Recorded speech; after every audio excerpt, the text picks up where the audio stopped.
အားလုံးမင်္ဂလာပါဒီဗီဒီယိုလေးမှာကျွန်တော်တို့ကဒီကွန်ဂျိုးတွေဖယ်တာပေါ့နော်အားလေးကျရင်အခုလိုမျိုး patient ကြတော့သွားလိုက်နှိထားရဲဆို bracket တွေရှိတယ်ဒါပေမဲ့ကွန်ဆာလိုက်တော့ဒီအတုံးအနေနဲ့ကွန်ဂျိုးတွေအရန်ကတ်နေတဲ့အတွက်ကြောင့်တော့အတုံးပြုတ်မှာလေတကြောင်ပြီးတော့တချို့လူနာတွေဆိုတော့အရန်ကျင်တတ်တယ်အဲ့လိုမျိုးအရန်သွားကျင်တတ်တယ်သွားနည်းနည်းလေးထိရတယ်ကျင်တတ်တဲ့လူဆိုရင်တော့ကျွန်တော်အခုပြတဲ့နီးစနစ်လေးနဲ့တော့အဲ့လိုမျိုးဖိလို့ရတယ်ပေါ့နော်ဒီဒါကျွန်တော်ယူနီကွန်ဆေးကမှာလုပ်ပေးပါတယ်အဲ့ကျန်တော့မေးမှာပေါ့နော်ဒီအမှုံကပါဇက်ထဲမှာသုံးလို့ရလားဆိုတော့သုံးလို့ရပါတယ်ပြီးတော့နောက်တစ်ခါကျကျွန်တော်တို့ဒီသုံးထားတဲ့ career instrument ကိုကြည့်လိုက်ရင်သူဒီပါဇက်ထဲကိုဥတီထားတာမဟုတ်တော့ဘေးကိုနည်းနည်းစောင်းထားတာ angulation ချိုးထားတဲ့အတွက်ကြောင့်ပါဇက်အတွင်းထဲဒီအာကောင်ထဲဒီမှုတ်ထုတ်နေတာမဟုတ်ဘူးသူကဘေးဘက်ကိုပဲမှုတ်ထုတ်နေတာဖြစ်တယ်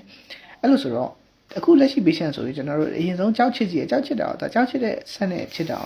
ကိုမခံနိုင်ဘူးပေါ့နော်အရန်ကျင်တယ်ပြီးတော့နောက်တစ်ခုအတုံးပြုတ်မှလည်းကျွန်တော်တို့စိုးရိမ်တဲ့အတွက်ကြောင့်ကျွန်တော်တို့ဒီလိုမျိုးဒီ air polisher ပေါ့နော် air polisher လေးနဲ့ကျွန်တော်တို့ကဒီလိုမျိုးချစ်လိုက်လို့ရတယ်ပေါ့နော်အဲ့လိုဆိုတော့ဘယ်လိုပြောလဲအမုံလေးတွေတော့နည်းနည်းဆင်တာတော့ရှိတယ်ပေါ့နော်ပါးရီမျက်နှာတွေပေါ့ပြီးတော့